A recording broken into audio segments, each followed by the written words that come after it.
So some of the most popular videos on this channel, surprisingly to me, and look, I'm very happy about this, but they actually happen to be the videos of me talking about St Kilda. And again, as I said, they've been some of the most viewed ones, beating out teams with supposedly the biggest fan bases like Collingwood and Carlton. So this could obviously mean a couple of things.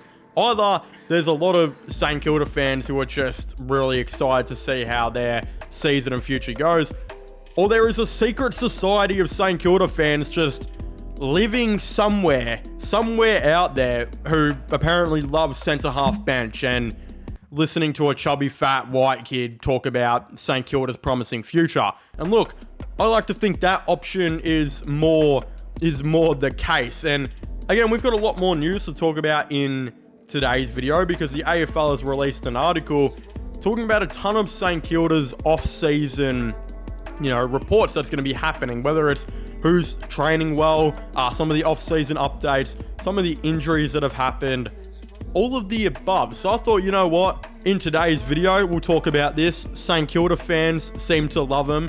You guys seem to continue to watch them. And again, the more views, the more money in my pocket, which means I can buy some more Zinger boxes. So if you're a St Kilda fan, tell your friends about me.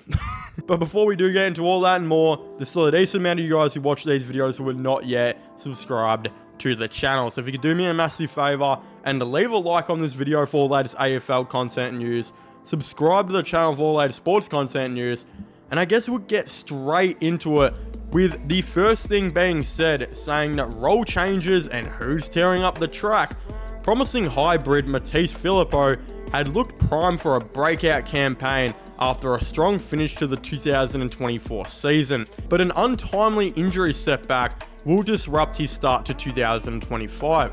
The South Australian is poised for more midfield minutes alongside recruit Jack Macrae, who fell out of favour in the engine room under Luke Beveridge at the Bulldogs. Again, I think Jack Macrae, I will say I've never been the biggest fan of Macrae, although I think he'll be a good, important player. I just really didn't like the way that Jack Macrae played at the Western Bulldogs. I thought there was a lot of hand pass backwards by him type, situation. He is a menace of that and was a menace of that at St Kilda, at the Dogs, sorry. But one thing you can't deny is his ability to find the ball and win the ball.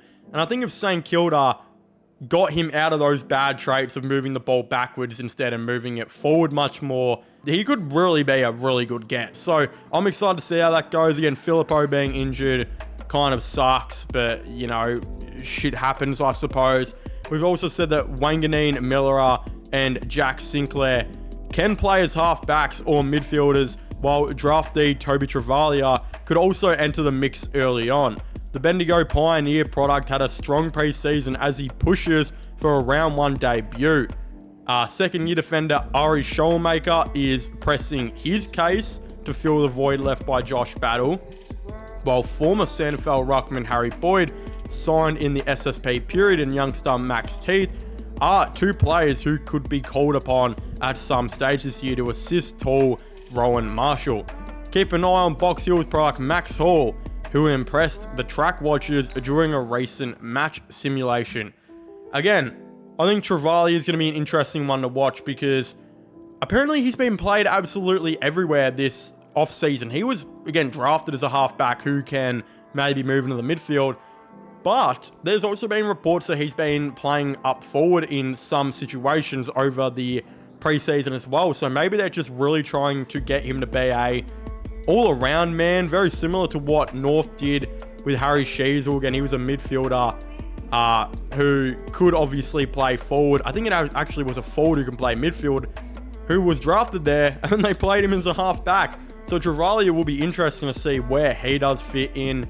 Well, yeah, the midfield flexibility is going to be an interesting watch at St Kilda. I also believe the Saints will probably try and have another tool to play with Rowan Marshall, because in my opinion, when Rowan Marshall plays his best footy, I think it's as a guy who plays 50% forward and 50% ruck. I actually love him down forward and think he could become a really strong forward option. And I think that's reasons why, at the time making this video, there are rumours they're interested in De Koning, which I'm going to be I think talking about in another video, because I think those two would be perfect players to have alongside each other. So that's all definitely very, very interesting right there. It says the injury latest though for Filippo, who didn't train on Monday amid internal concern. Scans revealed a stress fracture in his right femur. St Kilda says he will miss the start of the season in an unfortunate blow. The club also confirmed key defender Dougal Howard has suffered a dislocated shoulder at training, with a lack of clarity around his return time frame. So yeah, the St Kilda Football Club have some issues down back. Ari Shawmaker's a guy who hasn't played much footy, who was going to be given a tall task to replace Josh Battle. Travalia and Taru, if they both play early on, which I think they will be very, very young backmen. And I think that Josh Battle, not being there will be a thing that will semi-hurt them. I actually think he was one of their best players last year. I also think that some of the players like Sinclair, who will be playing much more midfield time this year, their presence not being in the back line will also be felt. But yeah, it's going to be a really young, inexperienced back line. So we're going to have to see how this, of course, does go. I'm interested for sure. It also says that Rowan Marshall is sidelined for the next 5 to 8 weeks with a pelvic injury, while exciting interceptor Alex Torres had his time limited in the AFL preseason due to recovering from a back stress fracture, with the Saints in December estimating he would integrate back into the main training in February. He's now back running. Midfielder Paddy Dow has an unclear timeline for his return amidst a lengthy recovery from a traumatic knee issue. Marcus Winhager, Anthony Caminiti, and Rowan Marshall, they all underwent post-season surgeries for respective alignments, but should be uninhibited in the lead up to the season proper, while Liam Stocker avoided major surgical intervention on a troublesome groin and has returned to main training.